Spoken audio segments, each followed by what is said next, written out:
कौन जीत रहा है यूपी? सबसे सटीक एग्जिट पोल 7 मार्च शाम 6 बजे से लगातार सिर्फ यूपी तक पर। सीटें हैं खाली तो क्यों नहीं बहाली, यही सवाल अभी बिहार में के पटना के गर्दनीबाग में हजारों शिक्षक अभ्यर्थी लगातार सरकार से पूछ रहे हैं। यही सवाल लगातार वो युवा भी पूछ रहे हैं जिन्हें बिहार में एक अदद नौकरी की दरकार है। नमस्कार, मैं हूं इंद्र मोहन, आप देख रहे हैं बिहार तक।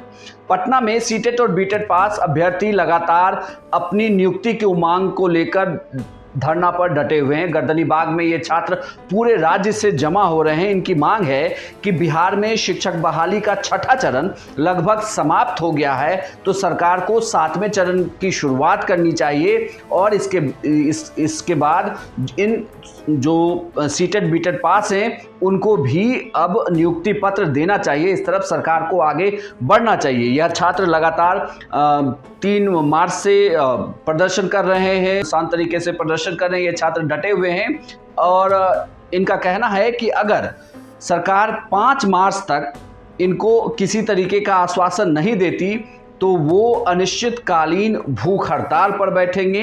अब नहीं, आज आप लोग ने प्रोटेस्ट किया है और धरना भी दे रहे हैं, वजह से? देखिए, आज हम लोग को धरना देने का कारण है कि जो सरकार ने हमसे वादा किया था कि मार्च के प्रथम सप्ताह में वो प्राथमिक की विज्ञप्ति जारी करेगी, जो बस सरकार का केवल ये वादा ही रहता है कि जल्द दे देंगे या मतलब जल्द से जल्द जारी कर देंगे, लेकिन ये कभी ग्राउंड पर हम लोग को देखने को नहीं मिल रहा है। इसके रिगार्डिंग सरकार कोई भी बात नहीं करती है। जब भी उनसे सवाल किया जाता है कि हम लोग का मार्च के प्रथम सप्ताह में विज्ञप्ति जारी होगी या ना होगी, तो वो कहते हैं कि बस जल्द से जल्द कर देंगे, लेकिन इसके रिगार्डिंग कोई भी पेपर वर्क नहीं गवर्नमेंट कर रही है। ग्राउंड पे कोई काम नहीं हो रहा है, बस ये केवल लटकाने का काम कर रही है। हम लोग दिसंबर 2019 और जनवरी 21 से सीटेट पास उत्तीर्ण अभ्यर्थी हैं, जो कि हम लोग 1 to 8 प्राइमरी नोटिफिकेशन की मांग कर रहे हैं। सरकार हमें केवल बस डेट पर डेट देती जा रही है कि हाँ इस महीने जारी कर देंगे, इस महीने जारी कर देंगे, लेकिन वो महीना कब आएगा ये अब तक किसी को पता नहीं है।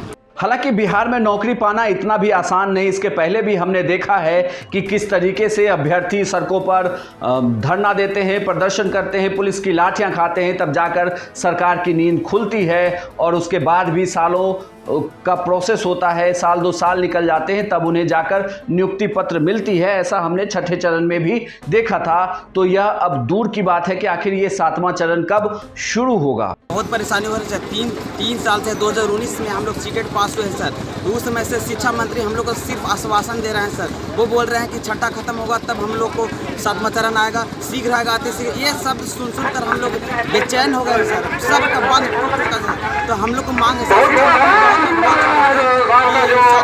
मार्च के पहले सप्ताह में, तो हम लोग सर यही मांग है सर कि पहले सप्ताह में बोले थे वो अपने बात पर अडिग रहे और जारी कर दे सर। बिहार में नियुक्ति की मांग को लेकर ये छात्र लगातार प्रदर्शन कर रहे हैं। अब देखना यह है कि इन छात्रों की मांग को सरकार क्या सुनती है, क्या शिक्षा मंत्री सुनते हैं, कब इस पर वो नेक्स्ट स्टेप लेते हैं, ये देखना बहुत मायने रखता है। क्योंकि लगातार विधानसभा में भी कुछ विधायकों ने इनकी नियुक्ति पत्र को लेकर, इनको रोजगार देने को लेकर, इनकी नियुक्ति को लेकर सवाल उठाया है, लेकिन सरकार की तरफ से उस तरीके का कोई जवाब अभी तक आया नहीं है। ये छात्र हैं जो लगातार 4 सालों से पास हैं एग्ज़ाम, लेकिन अभी भी एक अदद नौकरी की इंतज़ार में है। इन छात्रों की मांग जायज़ है कि अगर वो एग्ज़ाम पास करते हो, जिस तरीके से शिक्षा मंत्री पहले कह चुके हैं, तो अब क्यों ना इस नियुक्ति प्रक्रिया को शुरू की जाए, जिससे उन्हें समय पर नौकरी मिले और वो भी अपना घर परिवार चला सकें। पटना से सुजीत गुप्ता ने यह रिपोर्ट हमारे लिए फाइल की है। अगर आप हमें YouTube पर देख रहे हैं तो हमें सब्सक्राइब कर लें, फेसबुक पर देख रहे हैं तो हमें फॉलो करें, ट्विटर पर भी आप बिहार तक को फॉलो कर सकते हैं, साथ ही हमारे तक ऐप को